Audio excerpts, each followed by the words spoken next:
Assalamualaikum warahmatullahi wabarakatuh. Alhamdulillah wa syukrulillah la haula wa la quwwata illa billahil aliyil azim. Kaifa halukum ya abnai? Bagaimana kabar antum semua? Mudah-mudahan antum semua dalam keadaan sehat wal afiat. Nashkurullah subhanahu wa ta'ala alladhi qad a'tana ni'matas sihah wal afiyah. Anak-anak ustaz, kita patut bersyukur kepada Allah. Hingga detik ini Allah masih berikan kesehatan kepada kita. Kita berdoa kepada Allah, semoga Allah menjauhkan wabah COVID-19 ini dari diri kita. Dan kita doakan saudara kita yang tertimpa musibah ini kembali disehatkan oleh Allah subhanahu wa ta'ala. Amin ya rabbal alamin. Anak-anak ustaz yang ustaz banggakan, marilah kita mengawali pertemuan kita ini. Kita berdoa kepada Allah subhanahu wa ta'ala. A'udzubillahi minasyaitonir rajim. Bismillahirrahmanirrahim. Allahumma anfa'na bima 'allamtana wa 'allimna ma yanfa'una wa zidna 'ilma. Raditu billahi rabba wa bil islami dina wa bi Muhammadin sallallahu alaihi wasallam nabiyyan wa rasulah. Amin ya rabbal alamin. Anak-anak ustaz yang ustaz banggakan, ustaz mau merefleksi materi pada pertemuan minggu yang lalu. Masih ingat apa materi yang kita bahas pada pertemuan minggu yang lalu? Bab ijarah.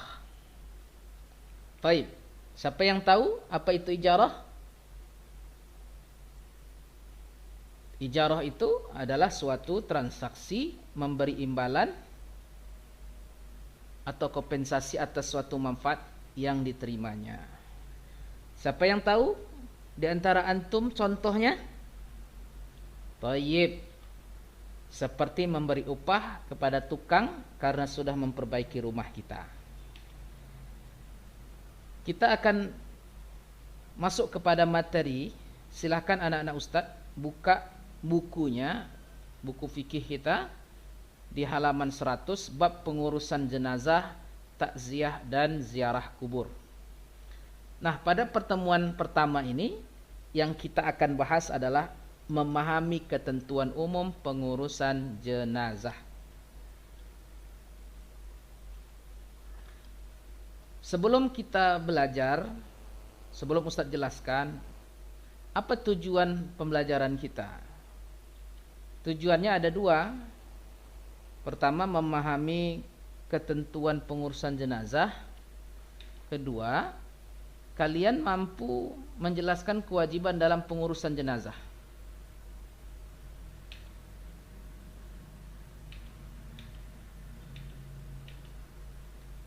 Baik. Silakan anak-anak ustaz mengamati gambar berikut ini. Ini gambar pertama, kedua,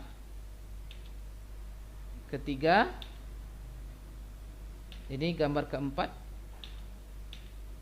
gambar kelima, gambar keenam, ini yang terakhir.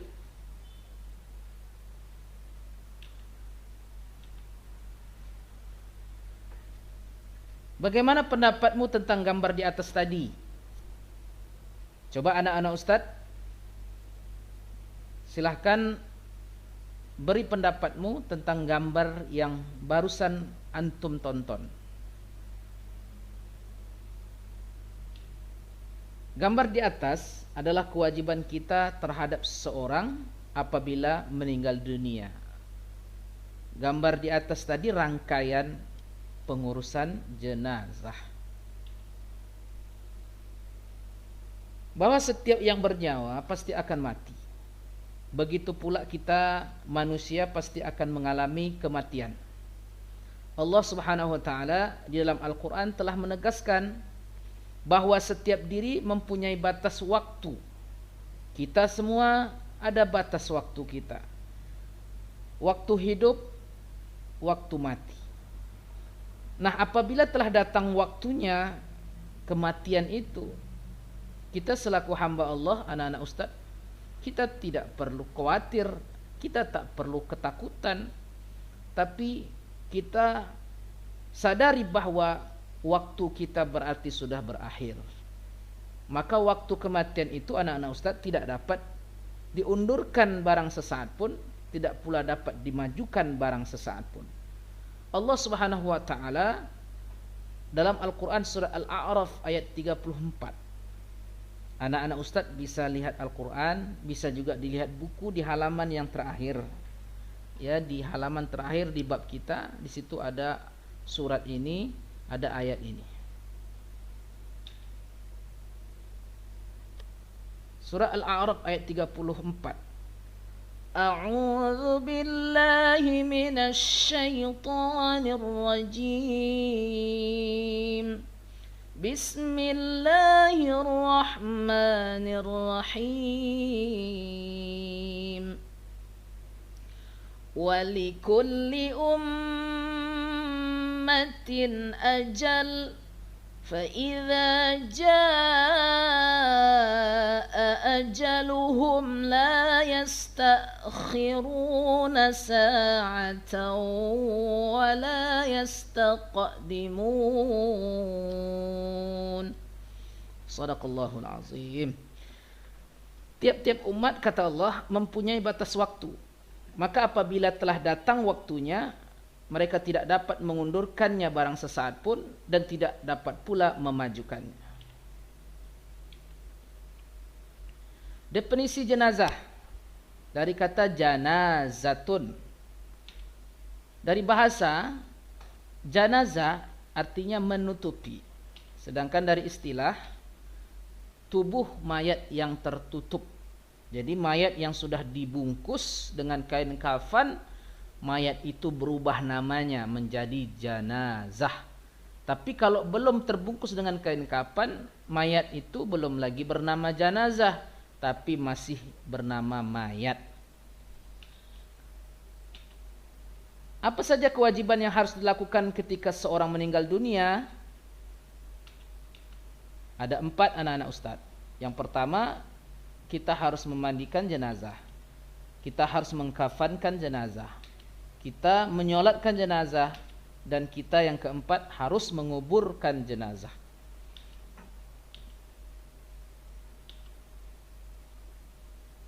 Yang kita akan bahas adalah kewajiban memandikan jenazah.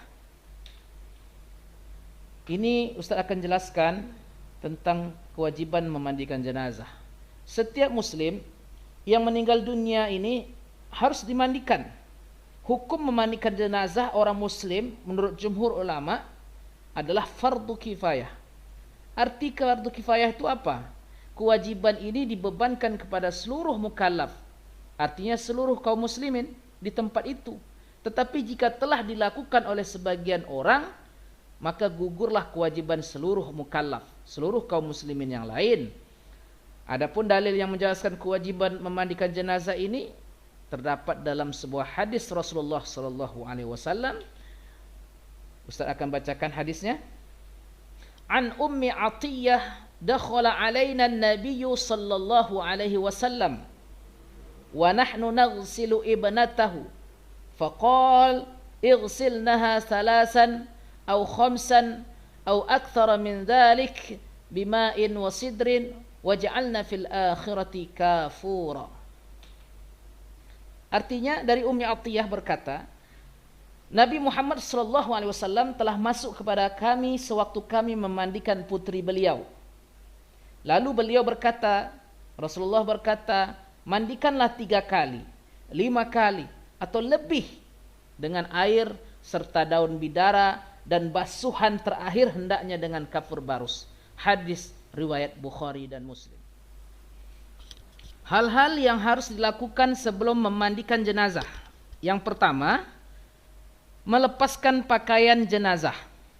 Melepaskan pakaiannya. Kemudian, menyiapkan peralatan memandikan, terakhir mengukur kain kafannya. Ini hal-hal yang dilakukan sebelum memandikan mayat. Ya. Peralatannya apa saja? Tempat pemandian jenazah. Jadi bisa dalam bentuk disiapkan meja khusus memandikannya seperti yang digambar ini. Kemudian harus, kalaupun tidak, pembatasnya, sekatnya dibuat seperti ada kain panjang seperti ini, seperti yang di tengah-tengah ini, atau tempat mandi jenazah bentuk keranda seperti ini. Silakan, mana yang mau dipilih. Kain panjang basahan, untuk basahannya siapkan ember air, yang kecil, yang sedang, yang besar, silakan kita siapkan. Gayung, kemudian sabun mandinya, kapur barus dihaluskan untuk basuhan terakhir, wastafel, sarung tangan jika ada lebih baik, handuk untuk pengeringnya. Kita lanjutkan anak Ustadz. Rukun memandikan jenazah ada 3. Niatnya, kemudian bacanya bismillah, baca basmalah ya. Terakhir meratakan air ke seluruh tubuh. Jadi sama seperti dari ujung rambut sampai ujung kaki harus basah seperti mandi besar. Orang yang berhak memandikan jenazah, siapa yang berhak mandikan jenazah? Mahramnya tentunya, anggota keluarganya. Ya. Baik suami, kalau meninggal istrinya, suami memandikan. Istrinya meninggal, suaminya meninggal, istri memandikan. Anak-anaknya juga berhak, laki-laki maupun perempuan. Ayah kandungnya, ibu kandungnya, ya, yang mahramnya, yang berhak untuk memandikan yang pertama kali. Kemudian berjenis kelamin sama dengan jenazah, yang berhak itu jika tidak karena mahramnya tentu orang lain, maka harus sama jenis kelaminnya. Kalau mayatnya perempuan, perempuan yang memandikan. Kalau mayatnya laki-laki, laki-laki yang memandikan. Kemudian kerabat dekat yang mengerti, tetangga yang mengerti tentang fardu kifayah ini, tentang cara-cara memandikan jenazah ini, harus siapa yang mengetahuinya berhak. Orang soleh yang mampu menjaga rahasia, maka seperti imam masjid, ustadz-ustadz itu biasa memandikan jenazah sebagai pemandunya, pembimbingnya. Maka selalu diajarkan siapa yang memandikannya tidak boleh menceritakan aib-aib yang ditemukan pada saat memandikan. Proses memandikan jenazah ini proses-proses teknis pada saat memandikan jenazah. Yang pertama, niatnya bagaimana? Ini mohon diperhatikan untuk niat ini. Kalau dia mayatnya laki-laki, maka doanya nawaitul ghusla ada'a an hazihil mayyiti lillahi ta'ala. Kalau dia mayatnya perempuan, nawaitul ghusla ada'a an hazihil mayyitati lillahi ta'ala. Lalu yang kedua apa? Air yang digunakan sebaiknya air dingin. Jadi tidak menggunakan air yang panas. Sama seperti kita mandi, kita tentu inginnya mandi yang air dingin. Mengistinjakannya terlebih dahulu. Dibersihkan mayat ini dulu, istinjakan dia dulu, dicebok dia dulu. Lalu sudah itu pakailah sarung tangan dan bersihkan jenazah dari segala kotoran.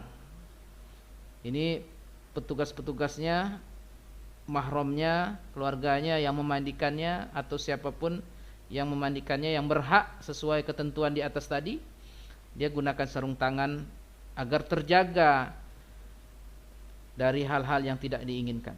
Maka bersihkan jenazah dari segala kotorannya itu. Mewudukkannya terlebih dahulu, sudah bersih istinja, diwudukkanlah jenazah tadi, diwudukkanlah mayat tadi. Sesudah itu dimandikannya dengan mendahulukan bagian kanan dari kepala, basahin kepala bagian kanan. Disunahkan dalam penyiraman dilakukan 3 kali atau 5 kali. Mandikan jenazah pada tempat yang tertutup, tidak boleh tempat yang terbuka dilihat orang banyak. Ini yang terakhir, siraman terakhir dengan wangi-wangian atau air kapur barus sesuai dengan hadis Rasulullah SAW di atas tadi.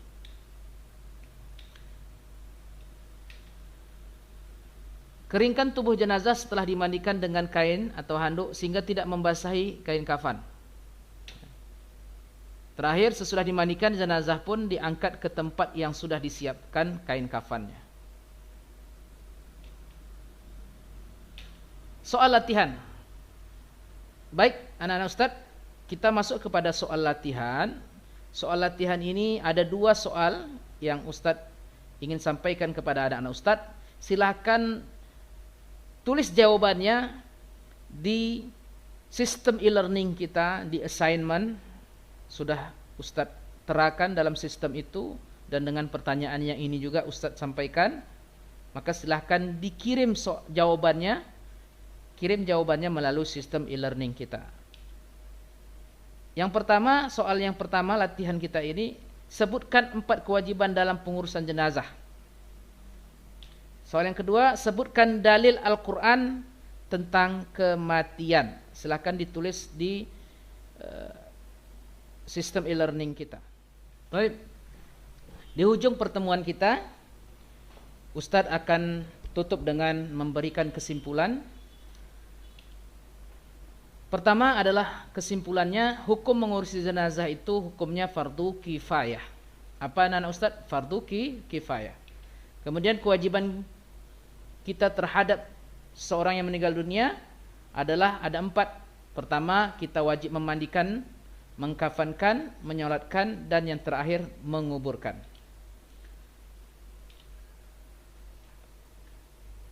Anak-anak Ustaz yang Ustaz banggakan, pada pertemuan kali ini Ustadz mengapresiasi kepada anak-anak Ustadz yang benar-benar serius dalam mengikuti pembelajaran kita pada pertemuan ini. Ustadz beri aplaus untuk anak-anak Ustadz. Hebat, antum hebat, sudah serius dalam mengikuti pembelajaran ini. Sebelum Ustadz meninggalkan forum ini, Ustadz ada tugas untuk antum semua pada pertemuan minggu depan. Tugas yang pertama, antum harus perhatikan video praktek memandikan mayat. Ustadz sudah masukkan dalam sistem e-learning ini video praktek memandikan mayat. Silakan antum amati, antum perhatikan, dan antum uraikan.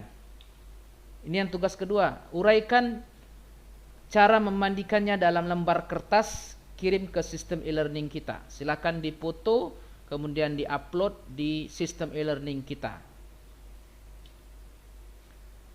Ma'al liqa, ma'assalamah ilal liqa.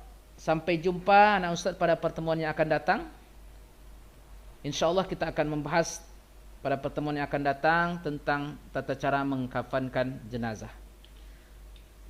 Nakhtatim, kita tutup bidu'ai kafaratil majlis, dengan doa kafaratul majlis. Subhanakallahumma bihamdika asyhadu an la ilaha illa anta astaghfiruka wa atubu ilaik. Al-afu minkum. Akhirul kalam. Assalamualaikum warahmatullahi wabarakatuh.